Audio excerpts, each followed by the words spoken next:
Why don't you sing something? No, Mulder. Why don't you sing something? I'll know you're awake. Mulder, you don't want me to sing. I can't carry a tune. It doesn't matter to sing anything.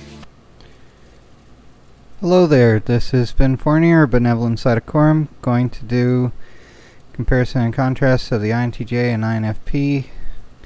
The clip before is from the X-Files, just showcasing the INTJ Scully and INFP Mulder. And I see some sites list Scully as an ISTJ, although particularly her being afraid of being bad at singing could be an SE inferior thing.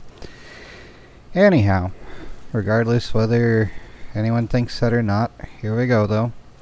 INTJs have introverted intuition as their hero functions. INFPs have introverted feeling. That's subconscious probabilistic insight, and that's valuing one's own feelings and morals above the group's. Authenticity versus social harmony. Authenticity is valued above for the INFP, though it's still a worry. And INTJs have FI, a child function, which runs amok if it's not corralled in by the parent. And FE polar, which is generally disregarding the fifis of the group. So, parent functions, extroverted thinking. For INTJs, that's pretty much solving problems, rather than for the TE hero types, which are ESTJ and ENTJ, who have, TE in the first spot is tending to be commanding of others, always organizing everything kind of deal, or trying to. Or INFPs, it's their inferior aspirational function.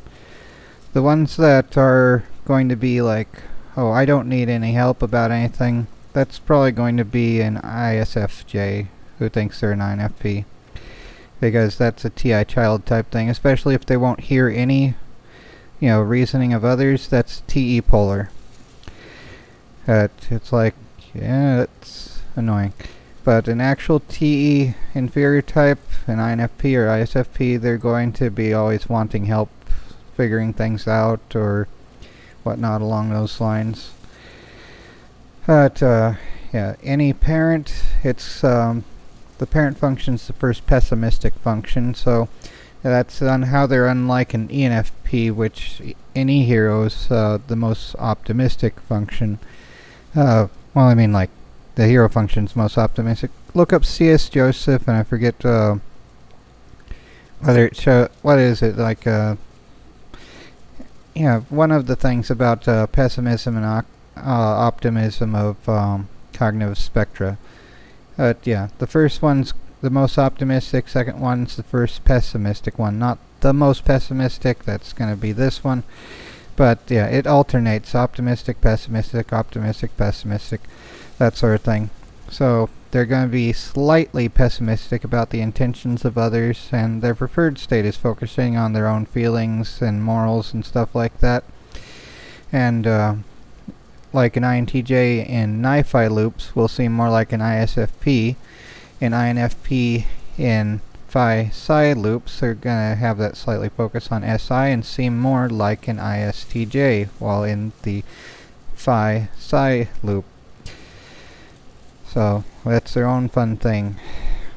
But they're not going to be super rigid about rules, but they're going to be like more playfully nostalgic.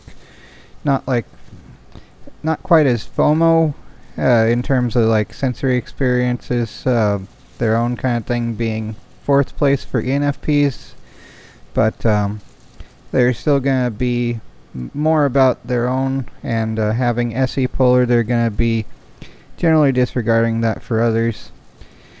And my ex-wife was an INFP, and that's all I'm going to say. Not showering ever is always a good thing too. But anyhow, INTJs with SE anima, they're going to be fearful about the sensory experiences of others, so avoiding others or dressing as best as they can within the limits that they have. And let's see. Some degree it's about observation too, data gathering versus just data organization there. But yeah, I already rambled enough about TE anima. That's going to be, fearful about organization and about the reasoning of others, but they still value the reasoning of others. Nemesis, INTJs have the ENTP, id, or shadow, while INFPs have the FENI, ENFJ, shadow.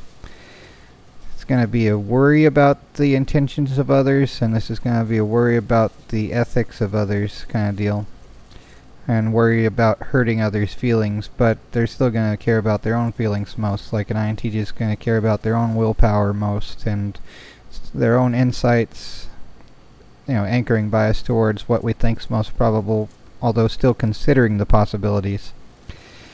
INTJs have TI critic. We're going to be critical about logical frameworks and our own reasoning, while INFPs are going to be critical about insights and not completely dismissive of particular insights, but it's not as bad as like ESFJs and ESTJs, such as in Alien Hunter, with the ESTJ guy being like, hey, we don't know for sure it's aliens. It's like, yeah, are you sure about that, dude? But in the movie, that's how that goes anyway. But to the extent it's about their own willpower, their own wants, they're gonna be kind of paradox of choice in a ton of things. Not sure what they want, always gonna be floating around the possibilities more than being sure, which is exceptionally fun if you're going to try to pick a restaurant to go to.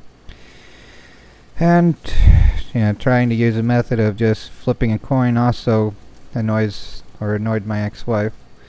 It's like, she wanted me to be telepathic. It's like, no, I'm not.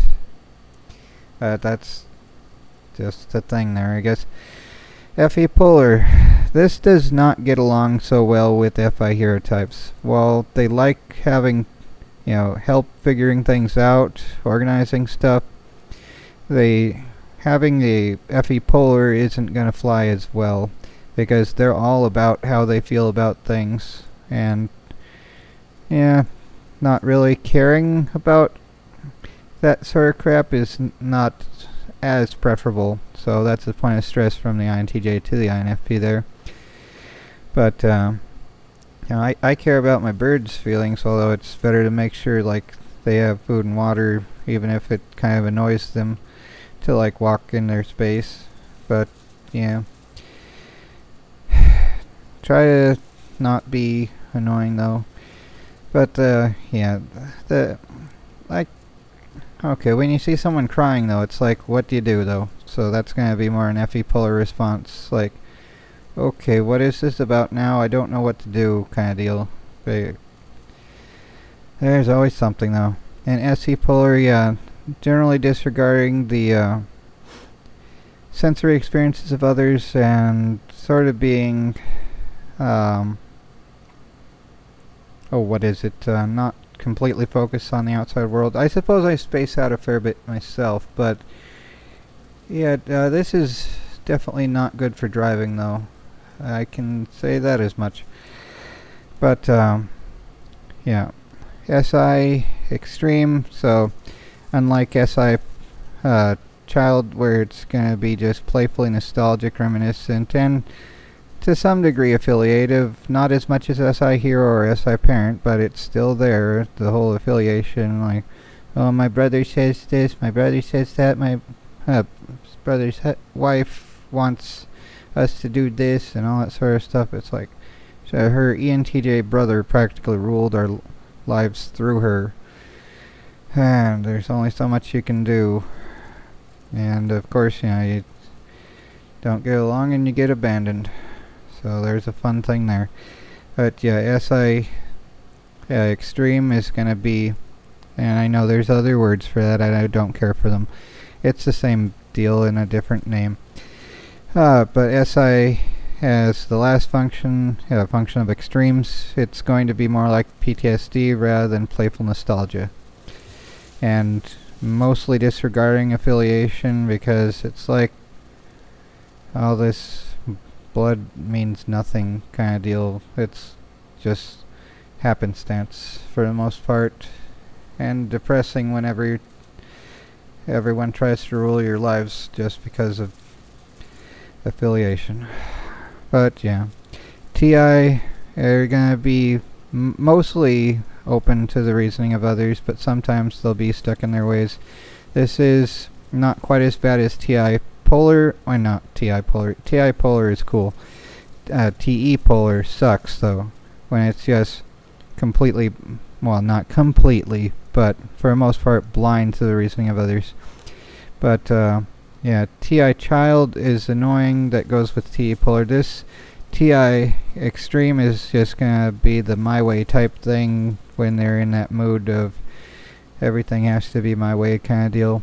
So that's a pain in its own way, but it's easier to get along with than having TE polar. That's, yeah, I don't know. Just but yeah, getting stuck on a logical framework, that can also be a thing, but it's easier to see when it's like just this is my method and I'm gonna do it kind of deal. Like, alright, you're going to heat up a glass baking dish on the stovetop, and I had to clean up after that. Lots of cuts, even with trying to be careful. But yeah, that was fun then. But yeah, INFPs, oh, and SE polar, there's another thing too. My ex-wife, she was born in 1983. I'm from 1985. But around 3 years into our marriage, she got addicted to My Little Pony, the newer generation thing back in 2012 or so.